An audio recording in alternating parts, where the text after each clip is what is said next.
And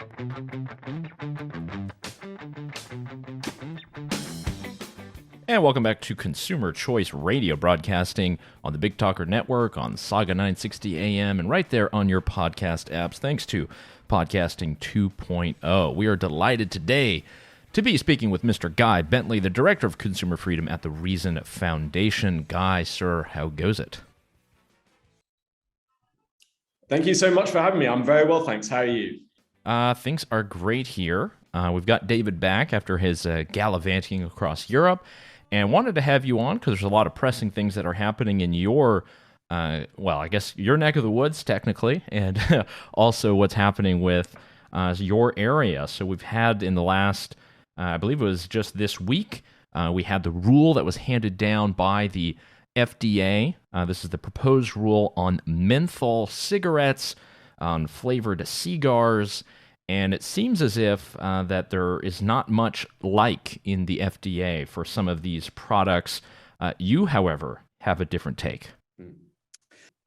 That's right. I mean, this has been a long time coming. Back in 2009, during the Obama administration, when we had the last sort of big tobacco regulatory agenda in DC, flavored cigarettes were made illegal, but menthol was specifically exempted. And the couple reasons for that were that menthol users, particularly African-American smokers, disproportionately use menthol. So it was seen as a discriminatory move to ban menthol cigarettes while keeping other cigarettes, non-menthol cigarettes, on the market.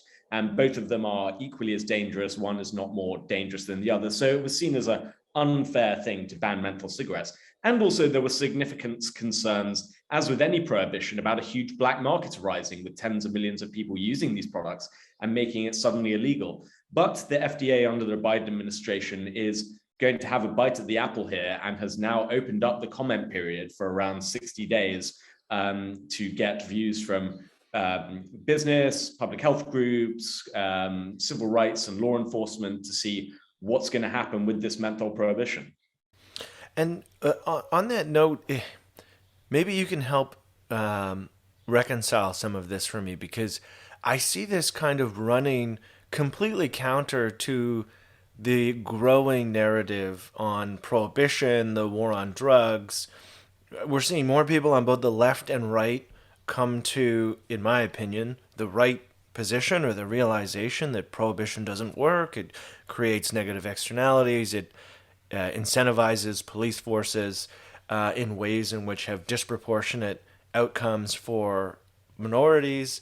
Why do you think there's such a gap here on, let's say, illicit drugs in moving generally, I would say, in the right direction? Probably too slow, but in the right direction. But then doing a complete U-turn on menthol cigarettes. Yeah, David, you really put your finger on it, because it seems we're taking, two steps forward, one step back when it comes to banning and legalizing certain substances. It is completely disjointed from the current view of particularly the Democratic Party at the moment, which, for instance, in the area of drug reform, as you say, has been putting forward the idea that, in fact, we should be legalizing certain substances or decriminalizing certain substances to avoid the negative implications of the illicit market, and actually promote strategies of harm reduction over criminalization. But in the area of tobacco, they've gone completely the other direction. And I think that's mainly because this has been pushed by a very small but well-funded group, set of pressure groups, namely several anti-tobacco organizations very heavily funded by Michael Bloomberg, who has for many years been in favor of stricter regulation and indeed prohibition of a host of nicotine products. But what makes the menthol ban especially insidious is that African Americans disproportionately use menthol cigarettes, but they don't smoke at higher rates than the rest of the population. That is untrue. And actually, African American youth are the least likely to smoke cigarettes of any ethnic group.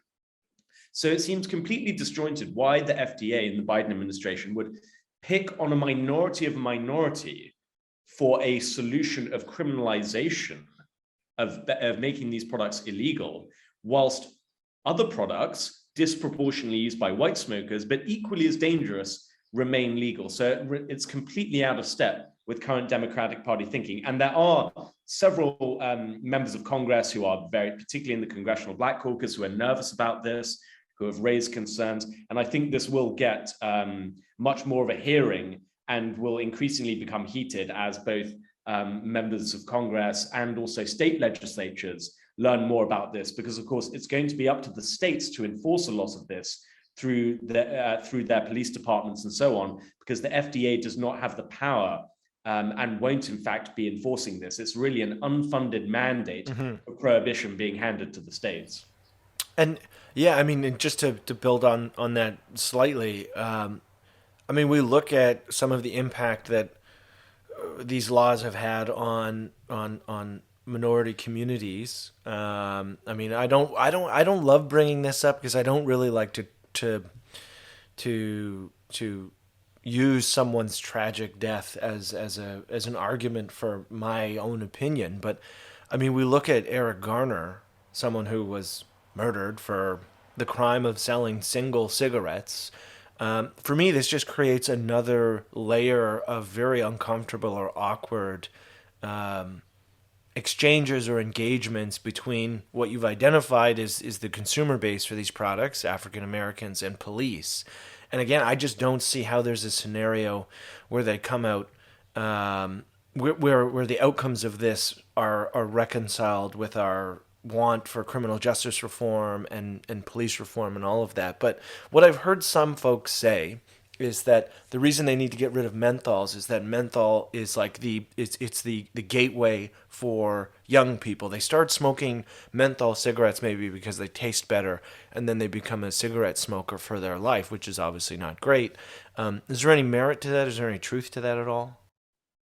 Yeah, these are great points. And specifically with regards to the idea of menthol being especially youth appealing, because it's alleged to be less harsh than a regular cigarette, that because FDA has to have a justification for banning this particular product. And you bring up the argument that, yes, they say this is particularly concerned with youth.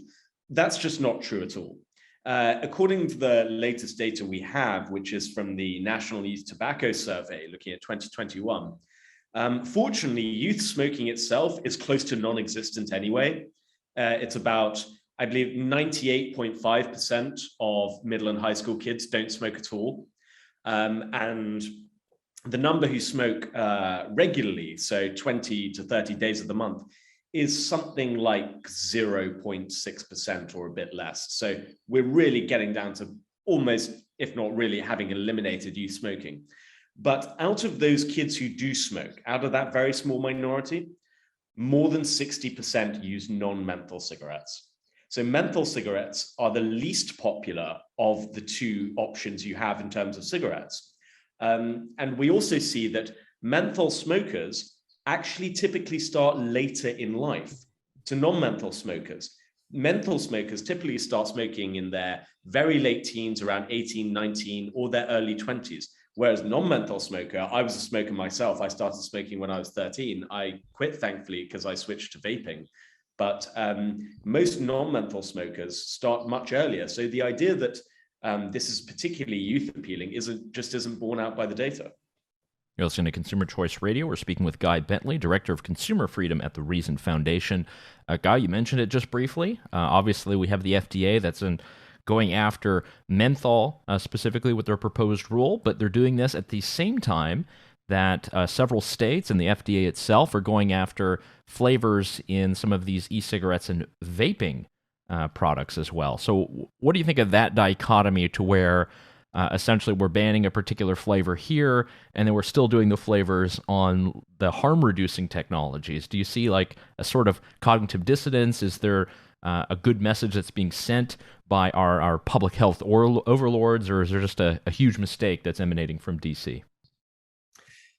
Yeah, this is another major problem with the FDA's rule, because if they're successful in several years ban menthol combustible cigarettes, the regular cigarettes, a lot of the alleged success of their plan in the modeling they do is based on the premise that there will be lots of safer nicotine alternatives available for menthol smokers. So there will be plenty of menthol e-cigarettes and different flavored, safer nicotine alternatives for consumers to switch to. So there's less of a chance of them just switching to regular cigarettes or going to the illicit market. But as you point out, many states are trying to ban e-cigarette flavors. A few of them have already done so. Thankfully, most of these proposals have and are being defeated, but a handful of states have already done so. And the FDA has not authorized a single e-cigarette in a menthol flavor yet. And it's been many months since we've supposed to have decisions on the authorization of e-cigarettes. Several e-cigarette products have been authorized as, quote, appropriate for the protection of public health, but none of them in menthol flavors. And also, once more, it's not good enough for the FDA just to authorize e-cigarettes to come to market, to just allow them legally to be sold. The FDA needs to actively inform the public about the relative risk of these products. Around 98% of Americans incorrectly answer the question of whether e-cigarettes are much safer than traditional cigarettes. Now, with that huge gap in knowledge, many smokers, even if they have the option to switch to an e-cigarette, won't, because they think they're just as lethal, and why not stick with my old product? So the FDA has a lot of work to do if it's going to go on this, crazy ride of prohibition, which I hope it won't. We're trying to make sure that it doesn't. But if it does, it needs to ensure that there are safer alternatives on the market available for consumers, and that consumers are aware of the benefits of switching to those. So, Guy, we've got about 2 minutes left. You're the director of consumer freedom. Just a general political point. How are consumer freedoms kind of faring in the now, 2-year-old, or I guess 1-year-old Biden administration versus previous administrations? Has there been a shift? Do you see a lot more federal actions? Is there more stuff that's happening in the states? What is the overall state of consumer freedom? I would say there's little on the federal action, apart from in the nicotine and tobacco field, where we definitely see bad actions going on from the Biden administration, which was to be expected. But hopefully many groups, including ours, are fighting against that. On the state level, actually, we see a lot of increases in consumer freedom, which is great. We see legalization of sports betting finally across the states happening, leading to very successful, much safer markets in sports betting. Soda taxes and regulations on what we eat have been defeated almost everywhere they're brought up. The alcohol market, there's never been a better time to be a drinker in America than since Prohibition. Choice is great, prices are down, or that was before inflation started kicking in a big way. But very competitive markets in the alcohol industry, and marijuana legalization is going gangbusters. And hopefully we will get federal action in the best way to legalize or at least deschedule marijuana in the near term. So aside from the nicotine front, consumer freedom is riding high, and long may it reign. We have about a minute left, Guy. What is next on your docket? What are some of the big items that you're looking at on the regulatory side? Well, outside of tobacco and nicotine field, I think, one thing we have been concerned about and writing for a long time at Reason is the status of sex work in the United States and prohibitions against legal prostitution. Nevada has a model of doing this. It has upsides and downsides, but we see a lot of bad consequences coming from that criminalization. So it's definitely something we want to focus on and have a look at, and see how this practice, which is never going to be go away, that we can somehow address people's concerns about it, while also making sure people aren't harmed through excessive law enforcement and people aren't exploited because of criminalization. Mm-hmm. Yeah, we'll have to have you back on another show just to talk about that, because that is a very hot topic, very taboo, which means it's perfect for our show. One of our previous guests, Peter Jaworski, I think, has very pointedly said, if you can legally do it for free, you should be able to legally do it for money. And I think that pretty well applies to the debate over sex work, but lots more to unpack there. Thank you, Guy, for joining us on Consumer Choice Radio. Thank you so much for having me.